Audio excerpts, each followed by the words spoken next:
Bonjour à toutes et à tous. Aujourd'hui, nous sommes le vendredi 3 juillet 2026 et notre cher ami, l'ambassadeur Chas Freeman, est avec nous. Bienvenue à nouveau, monsieur l'ambassadeur. Merci Nima, c'est un plaisir d'être avec toi. Et j'aimerais commencer, monsieur l'ambassadeur, par l'un des points principaux du protocole d'accord entre l'Iran et les États-Unis. Le tout premier point, en fait. Il concerne entièrement le Liban. Ensuite, on voit les États-Unis arriver et conclure un accord, ou plutôt, ils appellent ça un protocole d'accord, entre Israël et le Liban. Et apparemment, Marco Rubio aurait joué un rôle en coulisses pour rapprocher les deux parties et les faire signer. Et tout ça tourne autour du désarmement du Hezbollah. En réalité, c'est une façon pour les Israéliens de légitimer, d'une certaine manière, l'occupation israélienne tant que le Hezbollah n'est pas désarmé. Et c'est totalement contraire à la première clause du protocole d'accord entre l'Iran et les États-Unis. Quelle est, selon vous, la logique derrière cette manœuvre qu'ils essaient de faire au Liban?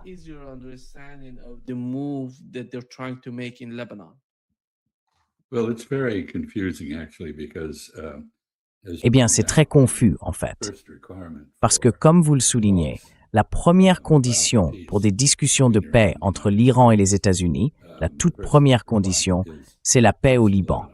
Autrement dit, le retrait des forces israéliennes et l'arrêt de la violence qu'Israël inflige au Liban. Donc, d'un côté, on a J.D. Vance qui parle avec les Iraniens et qui est d'accord sur la nécessité d'une paix au Liban, et de l'autre, on a Marco Rubio qui renforce l'occupation israélienne et la poursuite de la guerre au Liban. Alors c'est forcément l'un des deux.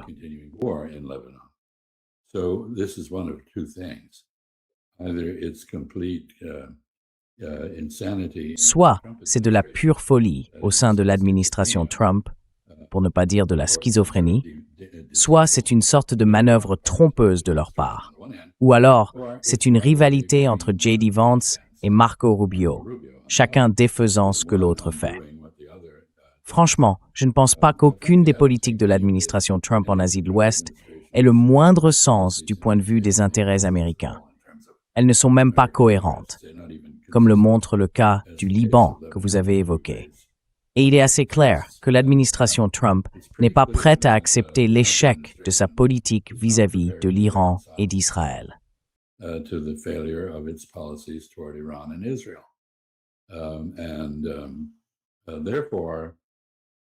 Et donc, à Téhéran, on semble croire que cette pause de 60 jours, peut être suivie d'une autre période du même genre, n'est en réalité qu'un moyen de préparer une nouvelle attaque. L'idée serait de reconstituer les stocks de pétrole, de manipuler les marchés pétroliers, d'influencer la politique intérieure américaine et de reconstituer les réserves d'armes et de systèmes de défense, comme les intercepteurs de missiles. En gros, ce ne serait que ça, et que Trump chercherait à faire durer cette situation jusqu'aux élections de mi-mandat, avant de reprendre l'offensive contre l'Iran. D'après ce que je comprends, cette idée est assez largement partagée à Téhéran. Le Liban, lui, c'est le grain de sable dans la machine, c'est le poison dans le puits.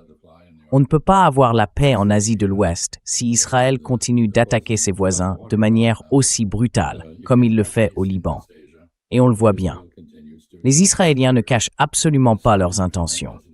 Ils intensifient leur pression en faveur d'un génocide à Gaza.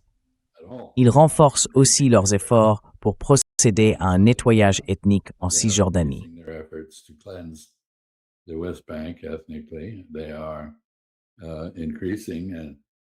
Ils augmentent leurs investissements dans l'occupation du Liban et dans la destruction de ses infrastructures pour le ramener au niveau de Gaza. Et leurs responsables politiques en parlent très ouvertement.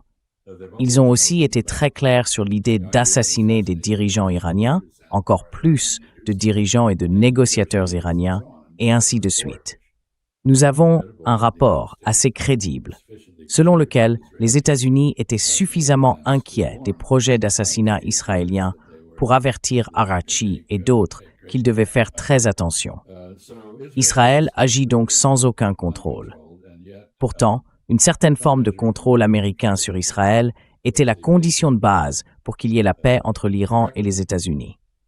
Cette condition n'a pas été remplie, et c'est pourquoi il n'y a pas eu de négociation. Il y a une médiation à Doha, actuellement suspendue en raison des funérailles du défunt Ali Khamenei, le guide suprême.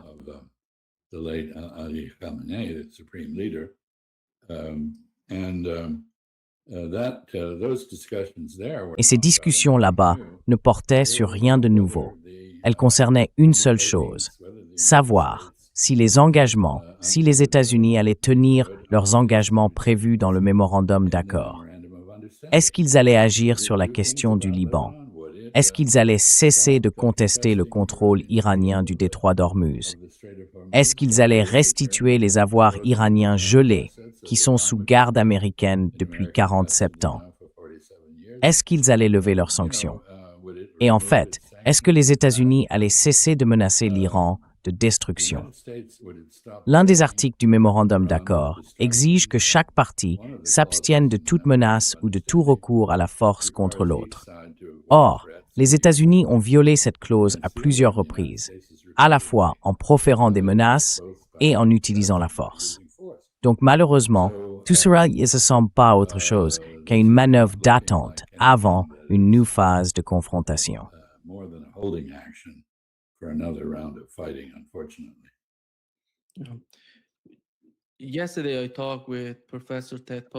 Hier, j'ai parlé avec le professeur Ted Postol.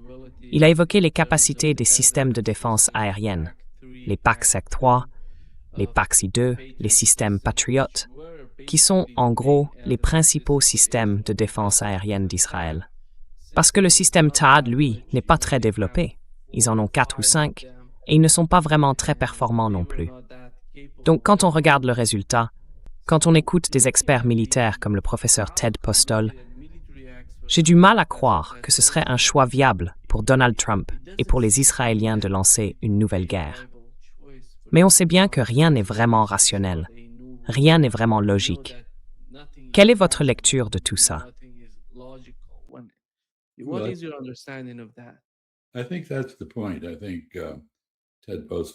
Je pense que c'est exactement ça.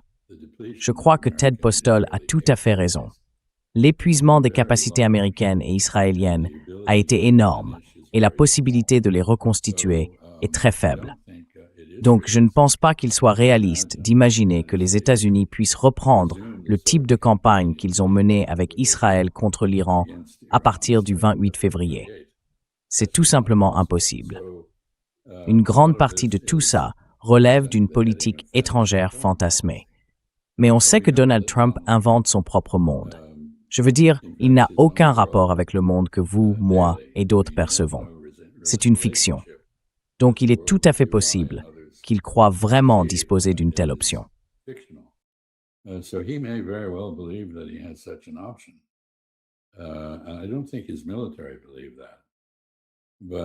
ne pense pas que son armée croyait vraiment à ça. Mais, vous savez, son armée, l'armée des États-Unis, a été étonnamment obéissante aux directives du président. On n'a pas vu les démissions qu'on aurait pu attendre.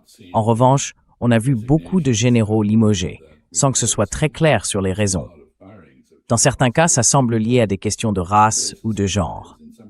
Mais jusqu'à présent, l'armée ne s'est pas rebellée. Je pense qu'à un moment donné, ça pourrait arriver. Parce qu'au fond, nos militaires sont très attachés, non seulement au contrôle civil de l'armée, ce qui est pour eux un principe sacré, mais aussi à l'idée que les politiques doivent être décidées par des civils.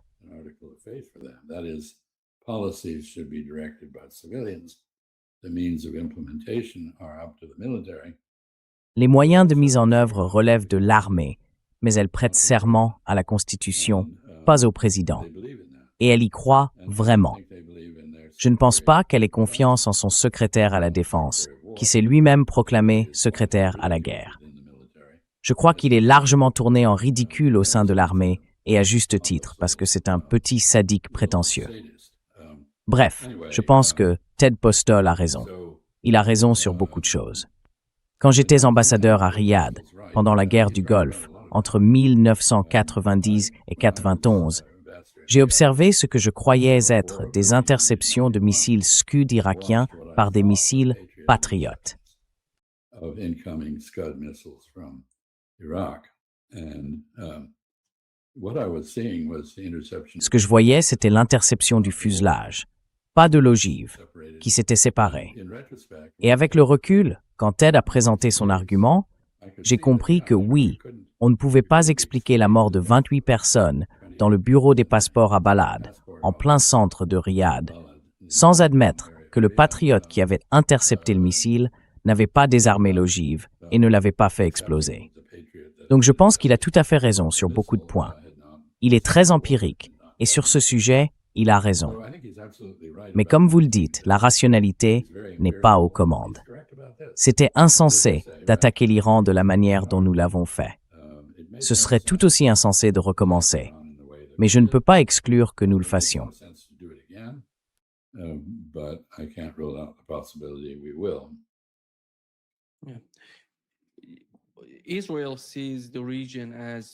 Israël voit la région comme divisée en deux. Vous savez, aux yeux des Israéliens, il y a deux forces dans la région qui s'opposent à Israël. L'une est sunnite, l'autre est chiite.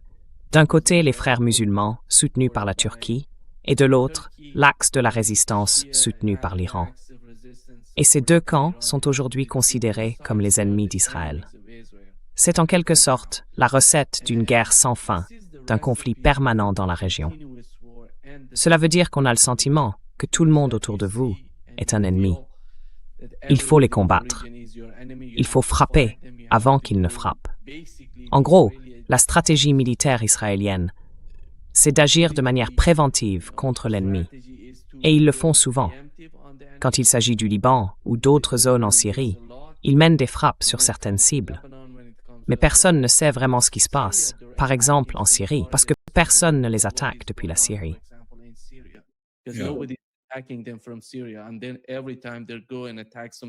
Et puis à chaque fois, ils vont frapper des cibles en Syrie.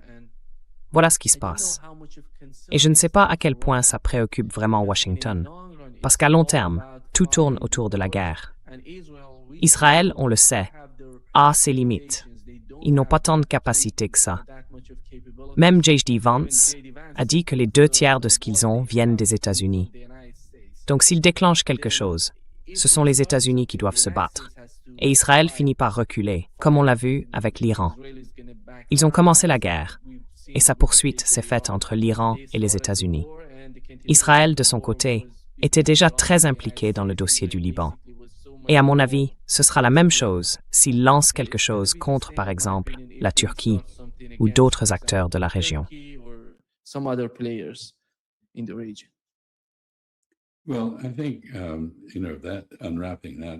Eh bien, je pense que, vous savez, démêler tout ça va prendre du temps. Israël est vraiment un État sociopathe. Il n'a aucune empathie, aucune compréhension pour les autres peuples d'Asie de l'Ouest. Et la raison, c'est qu'il s'est construit autour de la Shoah en Europe. Il a été créé comme une patrie pour les Juifs européens. Les Européens étaient contents de se débarrasser des Juifs. Ils se sentaient coupables d'avoir toléré l'Holocauste nazi allemand. En réalité, l'antisémitisme était très répandu en Europe et beaucoup de Juifs, en France par exemple, ont été arrêtés volontairement par des Français et livrés aux nazis. Donc, les Européens se sentent coupables. Ils étaient heureux de se débarrasser de leur population juive. Et s'ils avaient pu, ils auraient sans doute renvoyé les Roms, les Tziganes, en Inde, là d'où ils viennent.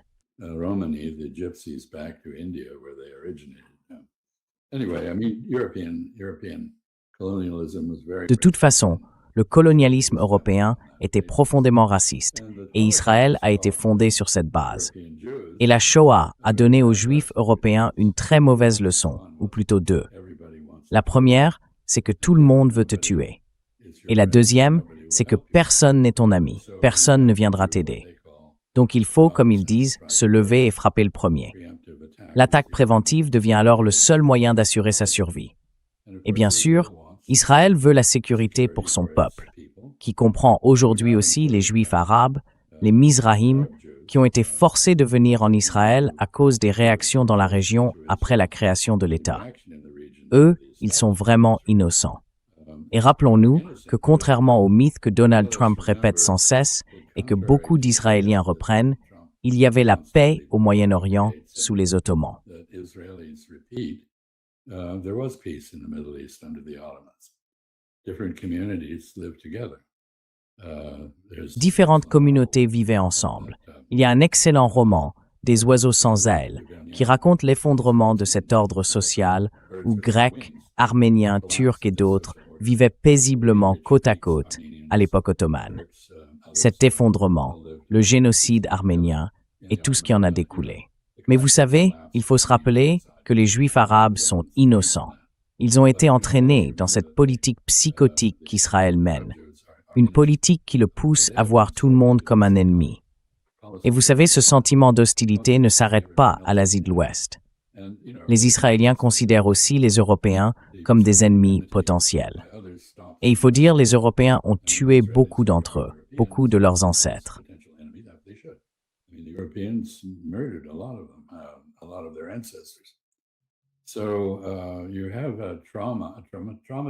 Vous avez donc une population traumatisée dans un pays qui se comporte de manière sociopathe, voire psychotique, envers ses voisins. Et je voudrais conclure en disant que ce que la Turquie et l'Iran ont en commun, ce n'est pas leur héritage musulman respectif, mais le fait qu'Israël les considère comme des ennemis et cherche à les soumettre. Cela donne donc aux Iraniens et aux Turcs un intérêt commun qu'ils n'auraient pas autrement. Je pense qu'en agissant ainsi, Israël est en train d'unir toute la région, l'Iran, la Turquie, la Syrie et d'autres encore contre lui. Comme l'a dit un jour Henry Kissinger, même les paranoïaques ont des ennemis.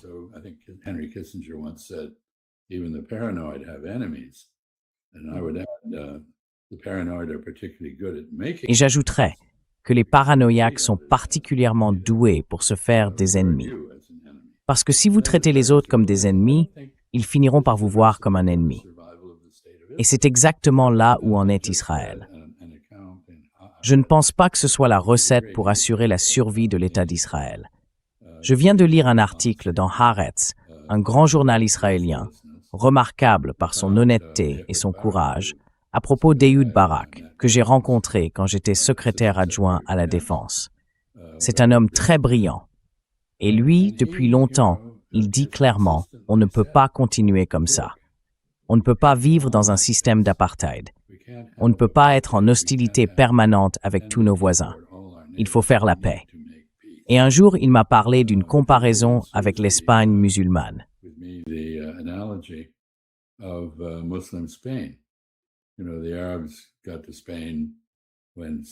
Vous savez, les Arabes sont arrivés en Espagne vers 712 après Jésus-Christ. Ils y ont fondé tout un ensemble d'émirats, de petits royaumes, et ils y sont restés pendant environ 800 ans, jusqu'en 1492. Pendant toute cette période, ils n'ont jamais fait la paix avec les petits royaumes chrétiens à leurs frontières. Ils les ont traités avec mépris, avec une forme de dédain racial, en quelque sorte. Et à la fin, ça leur a été fatal. Des Israéliens plus lucides, et j'en connais beaucoup, ont toujours soutenu que le moment de faire la paix, c'est quand on est fort et qu'on bénéficie d'un solide soutien international. Aujourd'hui, Israël s'est beaucoup affaibli. À l'intérieur, à cause des divisions, militairement, à cause des destructions provoquées par les missiles et les drones iraniens, et politiquement, parce qu'il a brûlé ses ponts avec ses anciens alliés.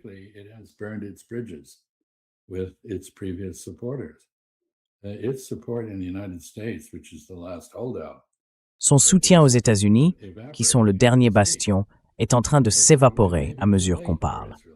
Il est donc peut-être déjà trop tard pour qu'Israël fasse la paix, même s'il décidait enfin de le vouloir. Jusqu'à présent, ce qu'il a appelé la paix, c'est en réalité la pacification, autrement dit la soumission, l'expulsion, le meurtre ou le génocide de tous ceux qui s'y opposent, y compris les Iraniens et les Turcs. Bien sûr, il y a des questions précises entre Israël et la Turquie, liées à leurs positions respectives en Syrie, à leurs relations avec les Kurdes, à la sympathie turque pour la population de Gaza qui souffre, et à d'autres sujets. Mais au fond, le problème, c'est l'agressivité et l'hostilité d'Israël envers tous ceux qui ne sont pas israéliens. toward everyone who isn't Israeli. Are we gonna have, do you think, with what Pensez-vous qu'avec ce qu'on voit en ce moment aux États-Unis, beaucoup de gens ont raison de dire qu'AIPAC est peut-être en train de s'affaiblir à cause de ce qui s'est passé à New York, par exemple. On a le cas de New York, et on a aussi celui de Thomas Massie, où AIPAC s'est opposé à lui pendant la primaire et l'a pratiquement battu en dépensant plus de 40 millions de dollars. C'était énorme pour une primaire. Mais à New York, ils ont été battus. Et ça, c'est vraiment important.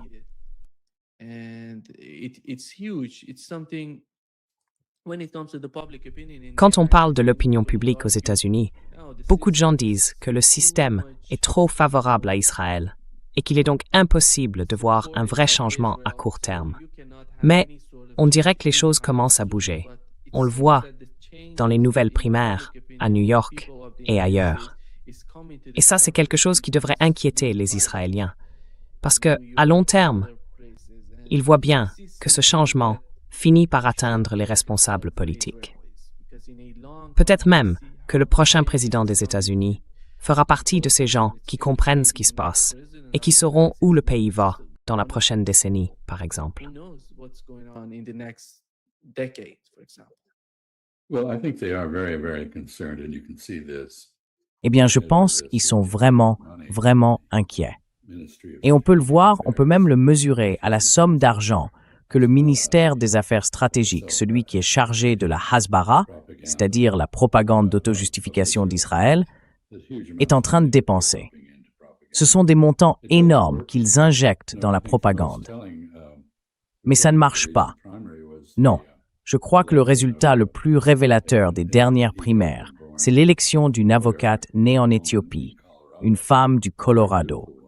Une très belle femme, comme beaucoup de femmes éthiopiennes. Mais ce n'est pas ça qui explique sa victoire. Elle a gagné parce qu'elle avait été renvoyée de son cabinet d'avocat pour avoir soutenu les droits des Palestiniens. Et il y avait dans l'électorat un élan suffisant pour que, malgré les sommes considérables investies par l'AIPAC et les organisations alliées, les médias de propagande sionistes, elle l'emporte avec une marge nette. Donc je pense que ce n'est pas seulement à New York. J'ai remarqué qu'à Los Angeles aussi, il y a eu une surprise.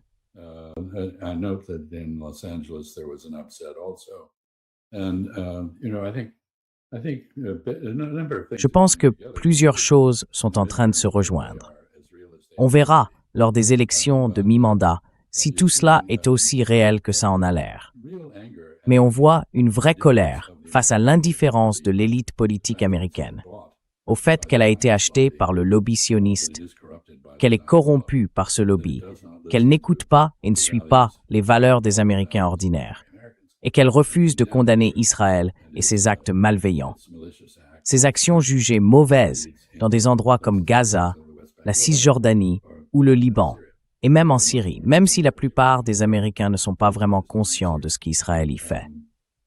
Donc il y a ça, mais il y a aussi une immense vague, un véritable raz-de-marée de colère contre la corruption générale de la politique, contre la coupure entre l'élite et le peuple, contre l'incapacité du Congrès à accomplir quoi que ce soit, et contre la tyrannie grandissante de la Cour suprême qui prend des décisions pour le moins étranges et que la plupart des juristes rejettent.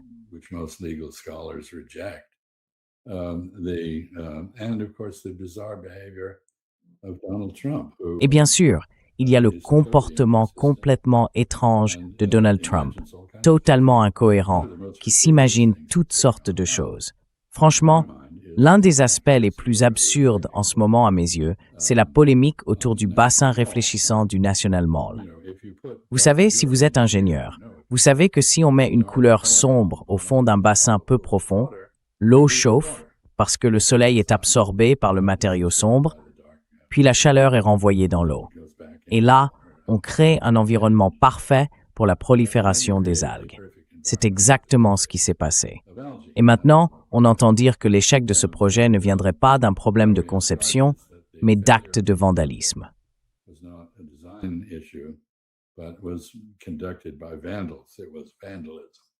And there's an Olympic champion. C'était du vandalisme. Et il y a un champion olympique qui a été arrêté et inculpé pour un acte de vandalisme imaginaire. Vous savez, ce genre de situation pousse les petits garçons à dire « dis à l'empereur qu'il n'a pas de vêtements ». Il peut bien les imaginer, mais il n'en a pas. Et l'ironie est d'autant plus forte que, bien sûr, Donald Trump nie la réalité du changement climatique. Il a tout fait pour démanteler les parcs éoliens et payer les entreprises pour qu'elles retirent ce qu'elles avaient installé, alors que cela aurait pu fournir de l'électricité aux communautés côtières et à d'autres encore. Il a sabordé les efforts visant à améliorer l'efficacité énergétique des voitures. Il a suivi l'interdiction absurde de l'administration Biden sur les importations de véhicules électriques ou de technologies venues de Chine. Et pourtant, il se présente comme un champion. Il s'est retiré des accords de Paris. Il défend le charbon et les autres énergies fossiles.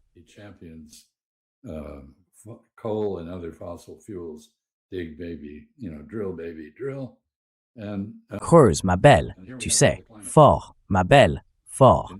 Et là, on a le climat et la réalité du climat, c'est-à-dire que la plupart des Américains n'osent même plus sortir le 4 juillet. Il y aura des morts sur le mall de Washington à cause de la chaleur et de l'humidité.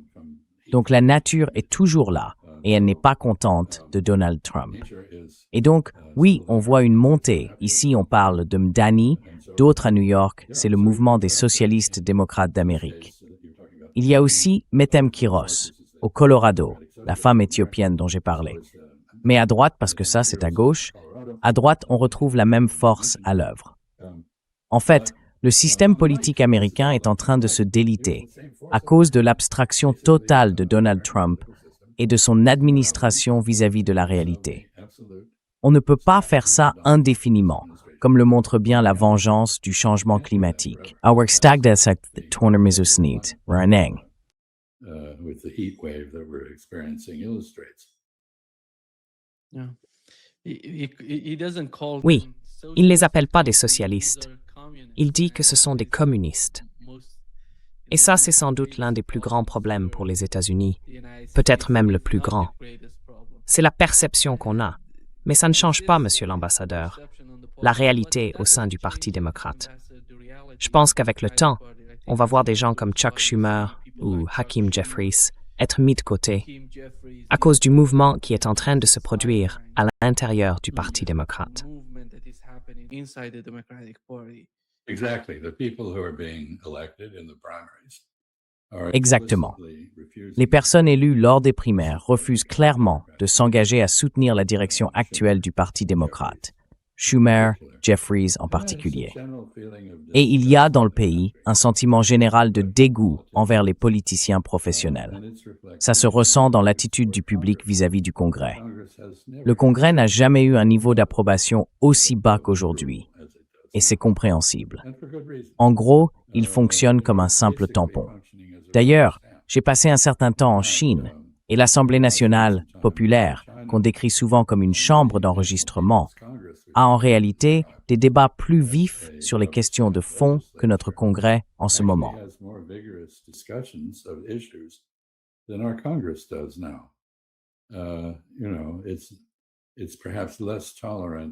Vous savez, c'est peut-être un peu moins tolérant envers les comportements indépendants, comme celui de Thomas Massie.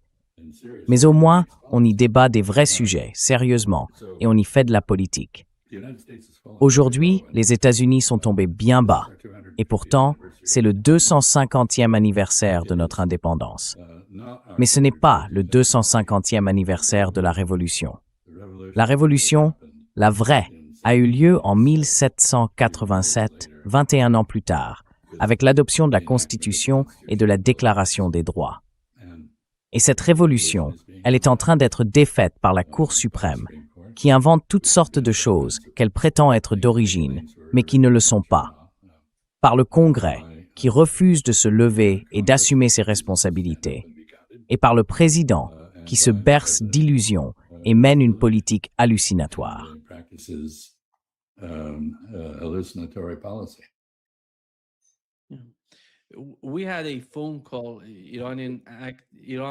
Nous avons eu un appel téléphonique.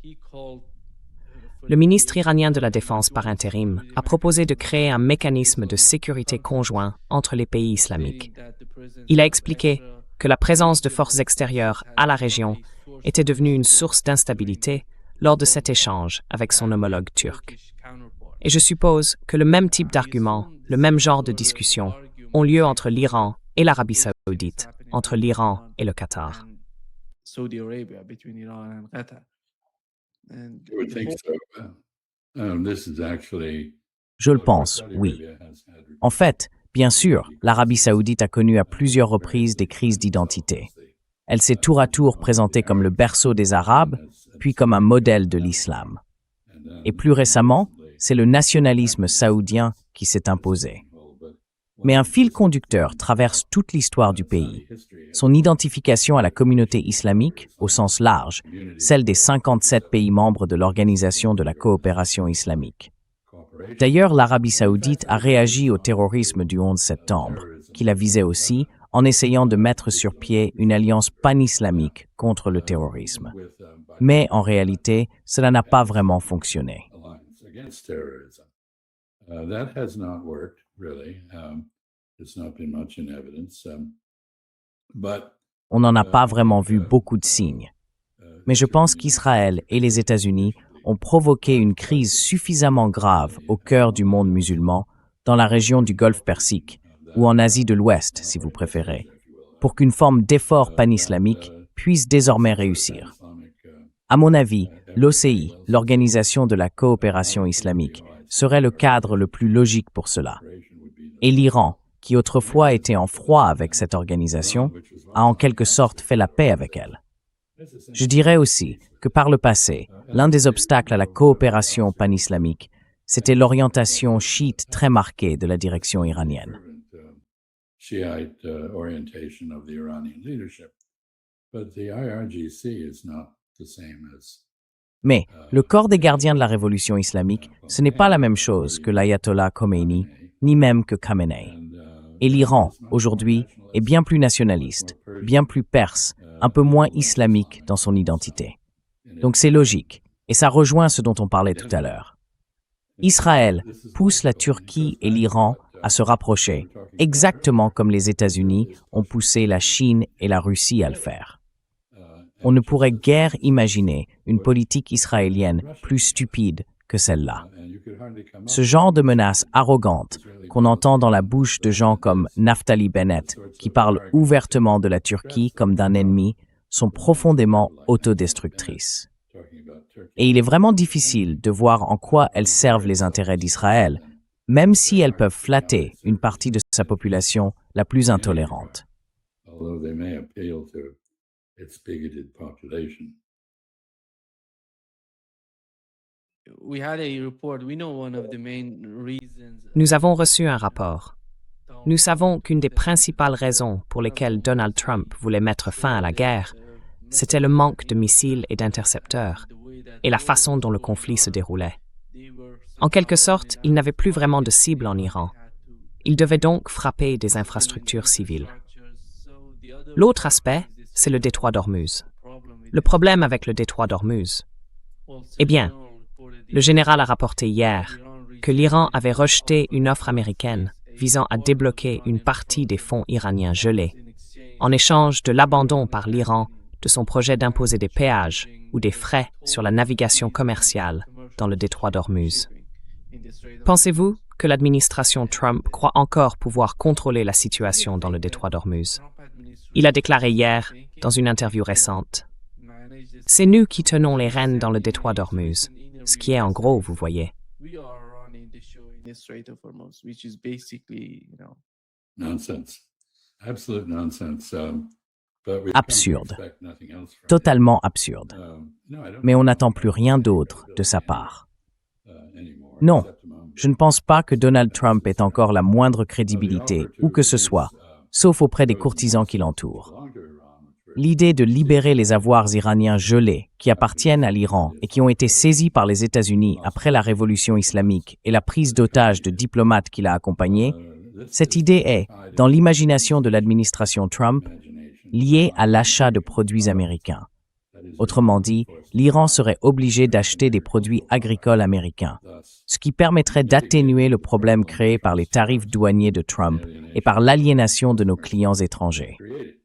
L'Iran est un pays farouchement souverain et il n'acceptera pas de restrictions sur son commerce de cette nature, même pour récupérer son propre argent avec les intérêts. Voilà tout.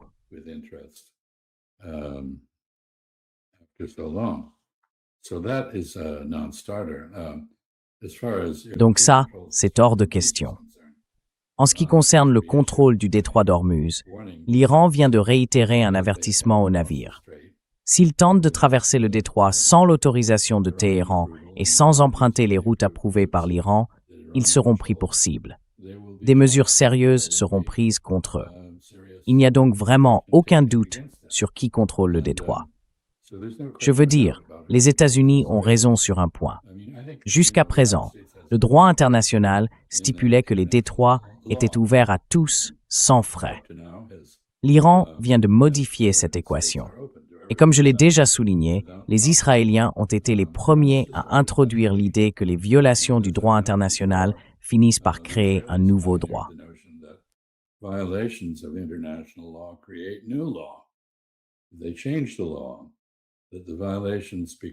Ils changent la loi pour que les violations finissent par être acceptées et deviennent la base de nouvelles normes. Et l'Iran est en train d'y parvenir dans le détroit d'Ormuz. L'Iran n'a pas l'intention de renoncer à son contrôle. Même Oman commence à suivre le mouvement, un peu timidement, mais tout de même, on parle maintenant de frais de passage dans le détroit. Appelez ça comme vous voulez, des frais d'entretien, de route, peu importe. Mais au fond, c'est un péage, et l'Iran ne va pas y renoncer. Donc, ce qu'on a aujourd'hui, et je reviens à la réalité fondamentale, c'est que les deux camps profitent de cette pause pour reconstituer leur stock d'armes afin de pouvoir reprendre le combat.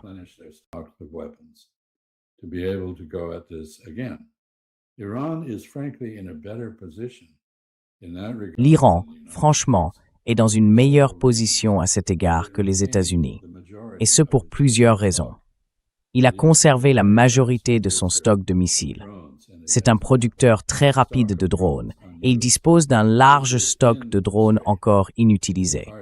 Il est présent dans le détroit, il fait partie de la région. Il n'a pas besoin de projeter sa puissance à l'autre bout du monde, comme doivent le faire les États-Unis. Il bénéficie aussi de la sympathie de certains de ses voisins, malgré leur colère d'avoir été frappés. Et il a limité ses frappes sur ses voisins à 2 pays, en dehors d'Israël. Le premier, c'est le Koweït, qui abrite toujours des installations de l'armée de l'air et de l'armée américaine. Le second, c'est Bahreïn, qui reste le siège nominal de la 5e flotte des États-Unis.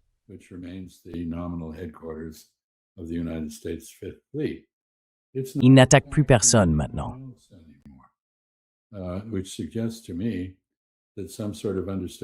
Ce qui me laisse penser qu'un certain accord a été trouvé. Et je remarque que l'un des points du mémorandum de malentendu, comme je l'appelle, entre l'Iran et les États-Unis, prévoit que dans les 30 jours suivant la mise en œuvre de l'accord par l'Iran, les États-Unis retireront leurs forces militaires de la région. Alors, qu'est-ce que ça veut dire exactement? Est-ce que ça concerne seulement la marine ou bien aussi les bases? Et comme je l'ai déjà dit, du point de vue des Arabes du Golfe, il n'y a en réalité aucun choix possible. Ils doivent vivre avec l'Iran. Il est là. Il ne va pas disparaître. Il est là depuis, comme on dit, 3000 ans.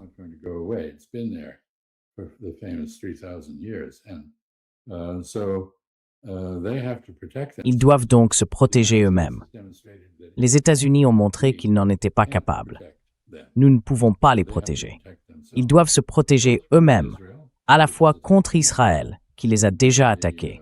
Souvenez-vous de l'équipe de négociation du Hamas à Doha, qu'Israël a tenté de tuer lors d'une attaque directe contre le Qatar. Et bien sûr, il y a aussi eu des assassinats menés à Dubaï par les Israéliens. Mais ils doivent surtout se protéger de l'Iran, parce que si l'Iran décidait de les détruire, il en a les moyens. Au fond, ils n'ont donc pas vraiment le choix. Ils doivent faire la paix avec l'Iran, et ils le feront. À mon avis, ils en sont probablement déjà à mi-chemin. already.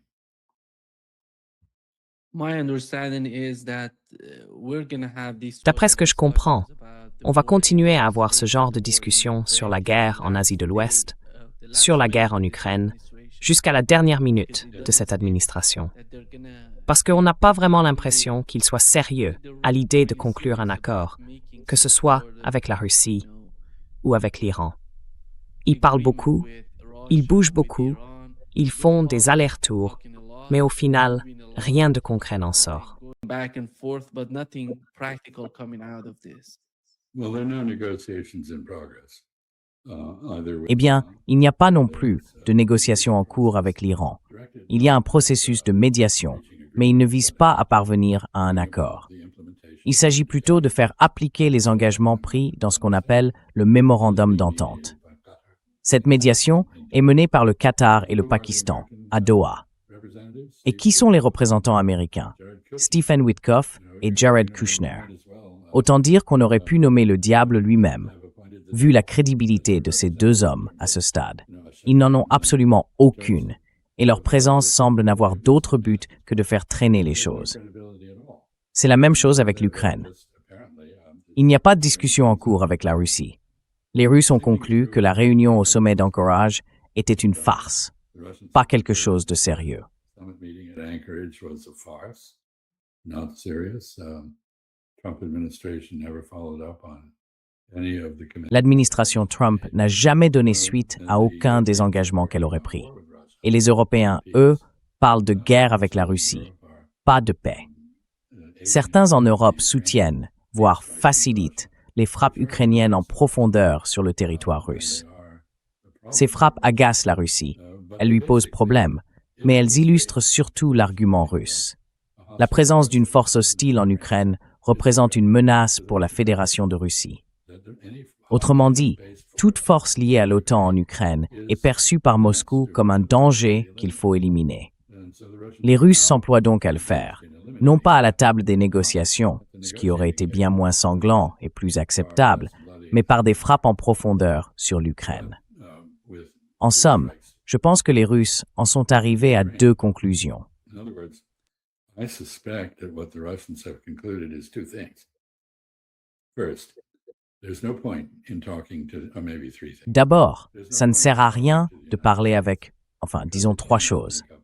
Ça ne sert à rien de parler avec les États-Unis, parce qu'ils sont incapables de se décider et incapables de tenir parole. Donc ils sont incapables de conclure un accord. Il n'y a personne en Europe à qui parler, parce que les Européens sont trop divisés. Et ils vivent dans un monde imaginaire, où ils s'imaginent que dans l'histoire de leur petit sous-continent, ils auraient eu à faire face à des invasions venues de Russie. Mais en réalité, ce petit sous-continent, à travers Napoléon et à travers Adolf Hitler, des Français et des Allemands, c'est lui qui a envahi la Russie, pas l'inverse. Et quand la Russie a poursuivi les armées françaises et allemandes vaincues jusque dans le sous-continent européen, dans le cas de la Seconde Guerre mondiale, elle y est restée ensuite. And in the case of World War II, remained present afterwards.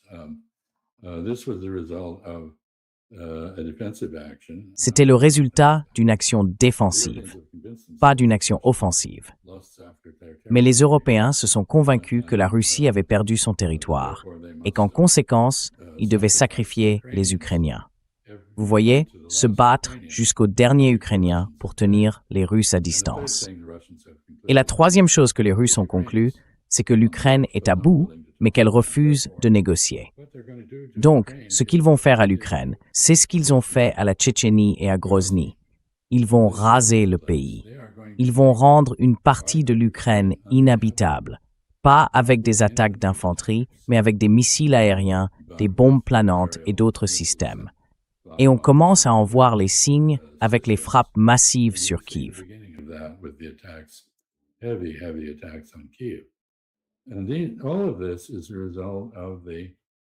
Et tout ça, c'est le résultat de l'escalade de la guerre contre la Russie, menée par les Européens et les Ukrainiens. Pendant des années, dans ce conflit qui dure maintenant depuis quoi? Plus de 4 ans. Personne n'osait frapper en profondeur sur le territoire russe.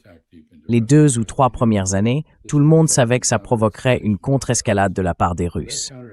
Eh bien, cette contre-escalade, elle a eu lieu. Et je ne pense pas qu'elle se limitera forcément à des frappes sur l'Ukraine. Les usines au Royaume-Uni et ailleurs, qui fabriquent les missiles longue portée destinés à l'Ukraine, risquent fort de subir du sabotage, un accident ou peut-être même une frappe de missile.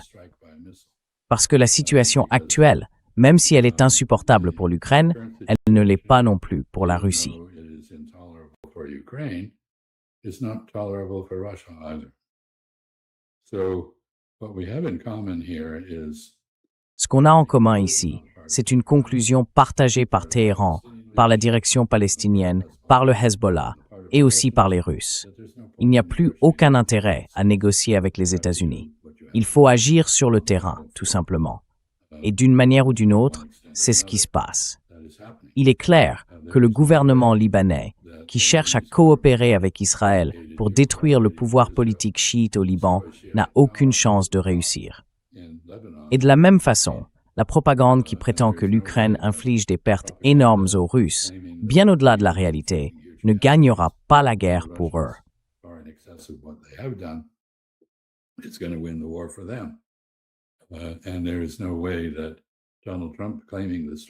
Et il n'y a absolument aucune chance que le fait que Donald Trump prétende que le détroit d'Ormuz soit sous contrôle américain produise ce résultat. Nous sommes donc, d'une certaine manière, à un moment critique. Tout le monde aux États-Unis, y compris Donald Trump, a les yeux rivés sur les élections de novembre. Mais avant cela, nous faisons face à une crise économique mondiale avec une récession probable, peut-être même une dépression, et une forte inflation qui menace les États-Unis. Donc, la situation n'évolue pas bien, ni pour les Israéliens, ni pour les Américains. Et l'Iran, lui, a montré une forme de stoïcisme, une capacité à endurer, à souffrir, pour poursuivre patiemment des objectifs réalistes. À mon avis, c'est ce qui lui permettra de tenir.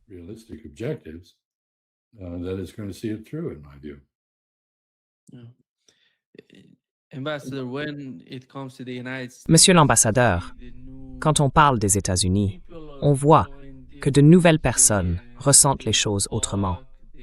Elles s'expriment, elles sortent, elles essayent de faire pression sur les responsables politiques. Mais quand on parle de l'Europe, c'est différent. On a un système qui dirige tout le continent, l'Union européenne. Et eux, ils ne se soucient pas de l'opinion publique. Ils font simplement ce qu'ils ont prévu de faire. Leur programme passe avant ce que pense la population.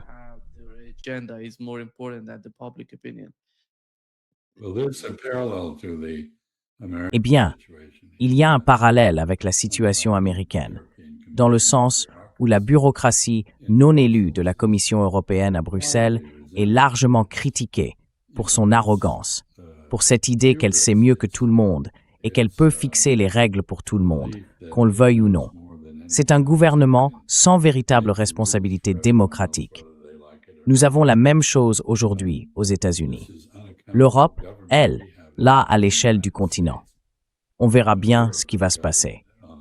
Il y a des élections qui approchent en Europe et je pense que ce sera un facteur important, tout comme ça le sera pour nos élections de mi-mandat.